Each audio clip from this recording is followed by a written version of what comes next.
Good morning. You listen to FloorDaily.net, and I'm Kemp Harr. This morning, my guest is Bill Blackstock, the president and CEO of the RFCI, the Resilient Floor Covering Institute. Bill, how you doing? Excited, a little tired, I'll be honest with you, but we are wide open. Good morning, Kemp. Yeah, you had a meeting last week. It was in a really nice place at the Montage Palmetto Bluffs in Bluffton, South Carolina. Let's get to that in just a minute, though. I did want to point out that we just finished our annual report, the May issue, and it's going to be released early next week. Finally, in our statistics for 2024, Resilient is the number one category for revenue. It passed carpet after a long run of carpet being the lead. It's ahead of carpet in 2024. So that's a pretty big headline, isn't it? Sure is. We're very grateful for that. A lot of hard work by the members of the RFCI in making that so, and very proud of them. Yeah. One more just comment on that. It's going to be interesting to see with the way the tariffs are right now, which is a heavy impact on shipments out of Asia. A large percentage of LVT comes out of Asia. So it'll be interesting to see what the economic equation is and whether that changes, because that could affect the fortunes of that category. Let's go to your meeting. I know you had a large crowd, probably the biggest crowd you've had, and some great speakers, right? Kemp, it was unbelievable. It was the largest gathering of executives we've had in RCI's history, and not by a little bit, by a lot. From our standpoint, we're very thankful for that. Every single person who attended had a choice of how they spent their time, and for them to invest in our meeting, we're just very thankful for that. Strength of our organization, as you and I have talked about before, is our members. And we've added quite a few. Just this year alone, we've had 4 new members join us. That brings us to a total of 53 members. We don't have a membership goal. We're delighted when folks come to us and engage on that. Leading up to this meeting, Kemp, you're aware of this because you were in one of these meetings. We have our final face-to-face meetings in our committees pretty much every 2 weeks going up to this meeting. And it allows us to sharpen all of our strategic initiatives. And that peaks when we reach the board meeting, which is on the first day of our spring and our fall meetings. And you've got the 18 companies that comprise the board. It's a very strategic meeting. We get right to the issues. For us, we spend a lot of time on the regulatory front, federal and state level. The tariff issue that you brought up, we have one of the top tariff attorneys who happens to work with our firm in D.C., Venable, who is there in the board meeting with us. We're constantly looking at the latest developments on tariffs and making sure that our membership are aware of those changes that are taking place.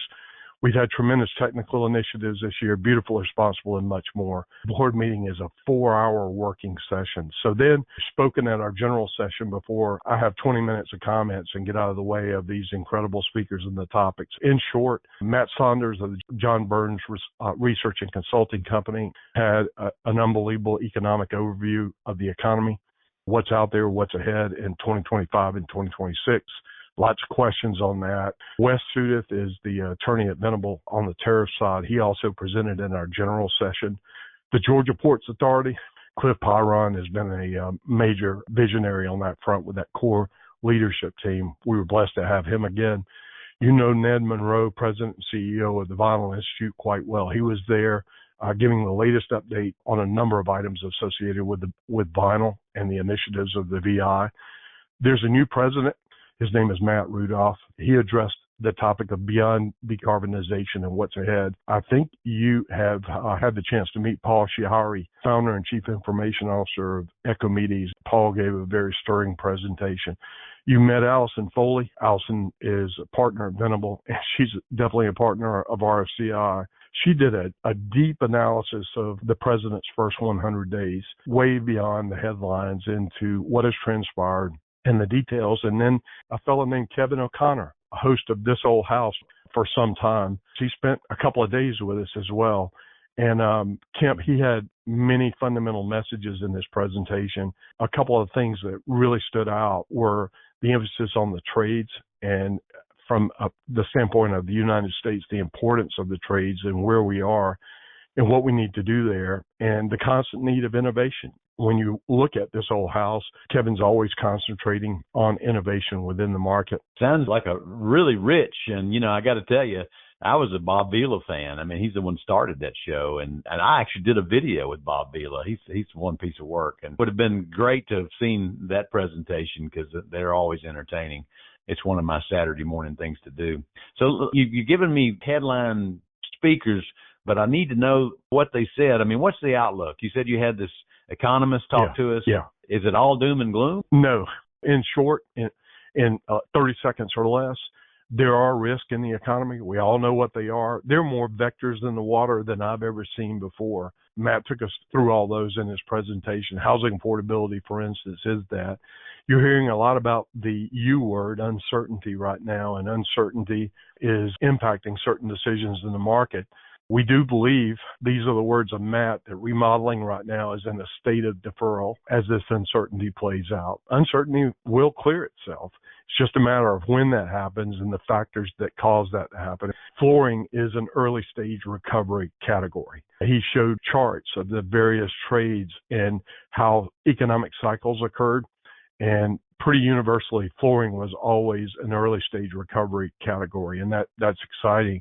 And when you peel the envelope back on that, he said that there are issues that cause things within categories to succeed or not be as successful. Ease of installation because of the lack of people installing the various types of products is an example. Affordability. And from our standpoint, we sure like where resilient sits on that. Even when there are headwinds, even when there are these vectors of uncertainty, a very wise man in my life once told me, it's in the headwinds that you make your money, not the tailwinds.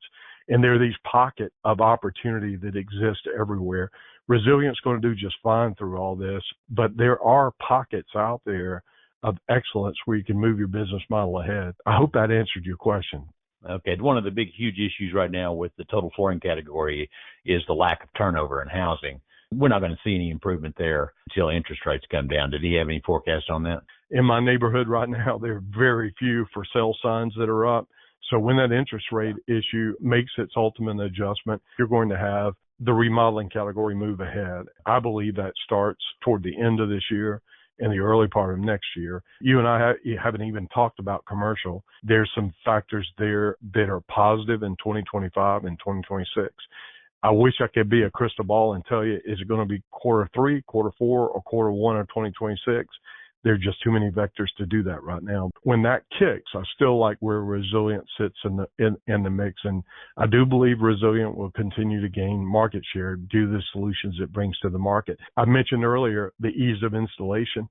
That's one thing that the Resilient category is really concentrated on. And I'm not talking about DIY there. I think with the lack of installers that are going to be out there, when the economic kick happens, that those products that are the easiest to install are going to be rewarded with market share. I firmly believe that. Okay, Bill, I appreciate you giving us a rundown on your meeting last week. You've been talking to Bill Blackstock, the president and CEO of the RFCI, about his spring meeting, and you've been listening to Kemp Harr and FloorDaily.net.